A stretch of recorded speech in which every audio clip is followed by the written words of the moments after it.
এই মুহূৰ্তৰ কেইটামান গুৰুত্বপূৰ্ণ খবৰ। ধ্যানত বহিল প্ৰধানমন্ত্ৰী নৰেন্দ্ৰ মোদী।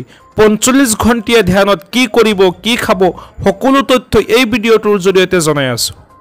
নিৰ্বাচনী ফলাফলৰ পূৰ্বে ধ্যানত বহিল প্ৰধানমন্ত্ৰী নৰেন্দ্ৰ মোদী। কালি সন্ধিয়া ৬:৪৫ তামিলনাডুৰ বিখ্যাত বিবেকানন্দ ৰম মেমৰিয়েলত ৪৫ ঘণ্টীয়া ধ্যান আৰম্ভ কৰে প্ৰধানমন্ত্ৰীগৰাকীয়ে। স্বামী বিবেকানন্দ বহি ধ্যান কৰা শিলাস্মাৰকতে প্ৰধানমন্ত্ৰীগৰাকীয়ে ধ্যান সাধনা অব্যাহত ৰাখিছে। ৪৫ ঘণ্টীয়া এই ধ্যানৰ সময়ত তেওঁ তৰল আহাৰ গ্ৰহণ কৰিব, বিশেষকৈ নাৰিকলৰ পানী আৰু আঙুৰৰ ৰস সেৱন কৰিব। প্ৰকাশিত খবৰ অনুসৰি ধ্যানৰ এই সময়ছোৱাত তেওঁ মৌনব্ৰত পালন কৰিব। সুৰক্ষাৰ প্ৰতি লক্ষ্য ৰাখি ২০০০ নিৰাপত্তাৰক্ষী মোতায়েন কৰাৰ লগতে পৰ্যটকৰ বাবে শনিবাৰলৈ উপকূল অঞ্চলৰ বন্ধ কৰি দিয়া হৈছে। অহা ১ জুনত প্ৰধানমন্ত্ৰীগৰাকীয়ে ধ্যান ভংগ কৰি প্ৰস্থান কৰাৰ পূৰ্বে স্মাৰকৰ কাষত থকা তিৰুভাল্লুৱাৰৰ মূৰ্তি পৰিদৰ্শন কৰাৰ সম্ভাৱনা আছে।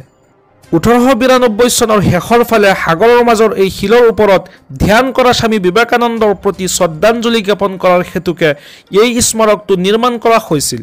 লোকসভা নিৰ্বাচনৰ ভীষণ ব্যস্ততা তথা প্ৰচাৰ, ৰোড শ্ব'ৰ দৰে বহুতো ৰাজনৈতিক অনুষ্ঠানত অংশগ্ৰহণৰ পিছতে প্ৰতিবাৰৰ দৰে এইবাৰো প্ৰধানমন্ত্ৰীগৰাকীয়ে ধ্যান কৰিবলৈ মনস্থ কৰিছে।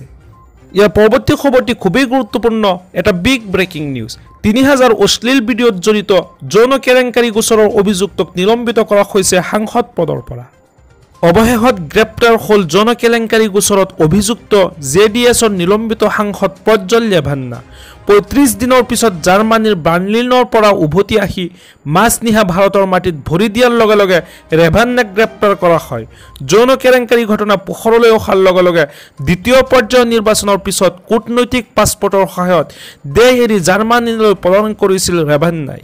নিশা প্ৰায় ১:৩০ বজাত বাংগালোৰ বিমানবন্দৰত বিমানখন অৱতৰণ কৰাৰ লগে লগে মহিলা অভিযানকাৰীৰ দলে ৰেভান্নাক গ্ৰেপ্তাৰ কৰি বাংগালোৰৰ CID কাৰ্যালয়লৈ লৈ যায়। বাংগালোৰ বিমানবন্দৰৰ পৰা বিশেষ তদন্তকাৰী দলে তেওঁৰ দুটা চুটকেছ জব্দ কৰিছে। নৰেন্দ্ৰ মোদীয়ে নিজেই ৰেভান্নাৰ হৈ চলাইছিল প্ৰচাৰ। তাৰ মাজতে JDSৰ প্ৰাৰ্থীগৰাকীৰ যৌন কেলেংকাৰীৰ ভিডিঅ' ফাদিল হয়। ২৬ এপ্ৰিলত কৰ্ণাটকত প্ৰথম পৰ্যায়ৰ লোকসভা নিৰ্বাচন অনুষ্ঠিত হোৱাৰ মাত্ৰ দুদিন পূৰ্বে প্ৰায় ৩০০০ অশ্লীল ভিডিঅ' ভাইৰেল হৈছিল। এই ভিডিঅ'বোৰত ৰেভান্নাক মহিলাসকলক যৌন নিৰ্যাতন কৰা দেখা গৈছিল। ভিডিঅ'বোৰ পোহৰলৈ অহাৰ পিছত ৰেভান্নাৰ নিষ্ঠুৰতাৰ বলি হোৱা কেইবাজনো মহিলাই তেওঁৰ বিৰুদ্ধে অভিযোগ দাখিল কৰে। আনহাতে ভিডিঅ' ভাইৰেল হোৱাৰ পিছতে JDSে যৌন কেলেংকাৰী গোচৰত প্ৰজ্জ্বল ৰেভান্নাক কাৰণ দৰ্শোৱাৰ জাননী জাৰি কৰি তেওঁক দলৰ পৰা নিলম্বিত কৰে। ইয়াৰ পৰৱৰ্তী খবৰটি খুবেই গুৰুত্বপূৰ্ণ, এটা বিগ ব্ৰেকিং নিউজ। নামনিত দিনতে অন্ধকাৰ, ৰেড, অৰেঞ্জ আৰু য়েল্লো জোনত পৰিছে ১৪খন নদী। হয় দৰ্শকসকল, নামনিত দিনতে হৈ পৰিছে অন্ধকাৰ, পুৱাৰ পৰাই প্ৰচণ্ড ধুমুহা আৰু বৰষুণ। গোৱালপাৰা জিলাৰ মাৰকোলা, আমবাৰী, লক্ষীপুৰ, দুধনৈত নেৰানেপেৰা বৰষুণ পৰি আছে। ২ জুন পৰ্যন্ত ৰাজ্যত মুষলধাৰ বৰষুণ, বজ্ৰপাতৰ সতৰ্কবাণী জাৰি কৰিছে বতৰ বিজ্ঞান কেন্দ্ৰই। এইবাৰ অসমত অধিক ভয়াৱহ হ'ব বান পৰিস্থিতি। ফেনে ফুটুকাৰে বাঢ়িছে ৰাজ্যৰ ১৪খন নদীৰ পানী। বৰাকত ভয়ংকৰ হৈছে বান পৰিস্থিতি। নামনিৰ মানৱ, বেকী, শংকু নদী ব্ৰহ্মপুত্ৰই বুৰাইছে বহু অঞ্চল। ইফালে মধ্য অসমত বৰপানী আৰু কপিলিয়াই লৈছে কালৰূপ।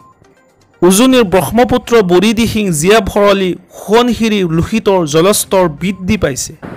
বতৰ বিজ্ঞান কেন্দ্ৰই জাৰি কৰিছে জিলাভেদে অৰেঞ্জ এলাৰ্ট, য়েল্লো এলাৰ্ট।